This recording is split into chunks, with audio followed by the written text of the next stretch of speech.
এধারে যে ঘরটা ভাঙার যেভাবে উড়ে গেছে সেটা কিন্তু আপনি বোমের এতে উড়ে গেছে বলে আমি মনে করছি না। ঘরের মধ্যে বোমা তৈরি করছে, এটাকে কিভাবে নিচ্ছে? না এই যেটা উড়েছে না ওখানে তৈরি করতো, এখানেও নাকি ওই কিছু তৈরি করতো যেটা বা মজুদ রাখে, মজুদি ধরুন, এটা কি রাখতে পারে? না, এটা যেটা আইন তা বলে না। দক্ষিণ 24 পরগনার পাথর প্রতিমায় বিস্ফোরণ অগ্নিকাণ্ডের ঘটনার পর থেকেই পুলিশ প্রশাসনের ভূমিকা নিয়ে একাধিক প্রশ্ন উঠেছে। এলাকার বিধায়ক নিজে জানিয়েছেন, বাজি তৈরির লাইসেন্স ছিল চন্দ্রকান্তদের। এই যে দুই ভাই, একজন তুষারকান্ত বণিক আর চন্দ্রকান্ত বণিক, এরা দু ভাই। এরা আজকে এদের লাইসেন্স আছে, এরা এখানে আতশবাজি তৈরি করে। অন্যান্য এই আতশবাজি যে সমস্ত এগুলো আছে এখান থেকে তারা তৈরি করতেন। পাশে আর একটা দূরে একটা জায়গা আছে, সেখানেও মালপত্র তৈরি করে। কিছু মাল এদের বাড়ির ভিতরেই স্টক থাকে। আমরা যতটা এখানে এসে আমরা যারা সংগ্রহ করে জানলাম আর কি, তো হঠাৎ এটা বাস্ট হয়ে গেছে। এটা হয়ে যাওয়ার সঙ্গে সঙ্গে গোটা এলাকার বিধায়কের এই বক্তব্যের পরে এলাকার অনেকে প্রশ্ন তুলছেন, বাজি তৈরির লাইসেন্স থাকলেও বাড়ির মধ্যে বেআইনি বাজি মজুত করে রাখার লাইসেন্স ছিল কি? থাকলেও তার জন্য যাবতীয় যা নিরাপত্তা নেওয়া দরকার সেসব ছিল কি? স্থানীয় বিধায়কের মদতেই এই ব্যবসা চলত বলে অভিযোগ তুলেছেন অনেকেই। তো এই যে বাজিগুলো কোথায় কোথায় পড়ে আছে? এই তো পুকুরের পাশে পড়ে আছে, খানার পাশে পড়ে আছে, গাছের গোড়ায় পড়ে আছে, বেগুন গাছে পড়ে আছে, বালিশের ভিতরে আছে, আলমারির ভিতরে আছে। এগুলো তো মারাত্মক ব্যাপার। মারাত্মক ব্যাপার, যায় না। অফিসাররা টাকা নিয়ে যাচ্ছে, মাসে মাসে এসে লাইসেন্স দিচ্ছে। পুলিশ জানতো না? পুলিশ এসে মাসে টাকা নিয়ে আসে। ঢোলা থানা এমএলএ যুক্তি আছে, সমীর জানা বাবু, সব জানি আমি এই বাড়ির জামাই। যদি কারোর কিছু বলার থাকে আমার জামাইয়ের সঙ্গে এসে কথা বলুন, সেই বাড়ির ফ্যামিলি। এসবের মাঝে মঙ্গলবার সকালে ঢোলাহাট এলাকা পরিদর্শনে গিয়েছিলেন সুন্দরবন উন্নয়ন মন্ত্রী বঙ্কিম হাজরা।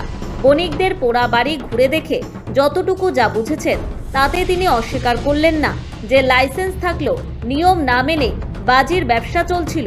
তিনি এও বলেন, স্থানীয় বিধায়ক সহ পুলিশের পদস্থ কর্তারা আদৌ এর সঙ্গে জড়িত কিনা সে ব্যাপারে তার ধারণা অস্পষ্ট। যে এই আমার যতটুকু ধারণা হয়েছে, এই গ্যাস সিলিন্ডার এর ভিতরে ছিল। গ্যাস সিলিন্ডার যে কোনো মুহূর্তে বাস্ট হয়েছে এবং গ্যাস সিলিন্ডার বাস্টে হওয়ার সাথে সাথে এধারে যে ঘরটা ভাঙার যেভাবে উড়ে গেছে সেটা কিন্তু আপনি বোমের এতে উড়ে গেছে বলে আমি মনে করছি না। তবে ওনারা একটা কথা বললেন, আমার অন্যান্য সাংবাদিক বন্ধুরা, যে বেশ কিছু জায়গায় দূরে একটা এতে বস্তার ভিতরে বেশ কিছু বোম রয়েছে, সেটা এখনও নিষ্ক্রিয় করা হয়নি। এই জায়গাটা যে ঘটনা ঘটেছে যাতে এইভাবে নতুন করে না ঘটনা ঘটে, কারণ এটা অত্যন্ত বেদনাদায়ক। সাংবাদিক বন্ধুরা বলছেন যে না, এখানে নাকি বোম তৈরি হতো এবং ওনারা যে অভিযোগগুলো করছে, আমাদের স্থানীয় উনি নাকি তৃণমূল করে এবং তৃণমূল করলে যে উনি ছাড় পেয়ে যাবেন, আমি দায়িত্ব নিয়ে বলতে পারি কেউ ছাড় পাবে না। কারণ তারা বলছে তৃণমূল কংগ্রেস এদের ওনাদের মদতে এইসব হচ্ছে। হ্যাঁ, এবং থানার বিরুদ্ধে ওনারা অভিযোগ করছে, এমএলএর বিরুদ্ধে অভিযোগ করছে। এর বাস্তব কতটা, বিশেষ করে সমীর জানার বিরুদ্ধে যে কথা বলছে, আমি বিশ্বাস করতে পারছি না। ঘরের মধ্যে বোমা তৈরি করছে, এটাকে কিভাবে নিচ্ছে? না এই যেটা উড়েছে না ওখানে তৈরি করতো, এখানেও নাকি ওই কিছু তৈরি করতো যেটা বা মজুদ রাখে, মজুদি ধরুন, এটা কি রাখতে পারে? না, এটা যেটা আইন তা বলে না। সোমবার রাত 9:30 নাগাদ আচমকা বিকট শব্দ শোনা যায় পাথর প্রতিমার ঢোলাহাট থানার রায়পুরের তৃতীয় ঘেরি এলাকায়। অগ্নিকাণ্ডে প্রাণ গিয়েছে বণিক পরিবারের বেশ কয়েকজন সদস্যের, যাদের মধ্যে রয়েছে 2 সদ্যজাত সহ 4 শিশুও।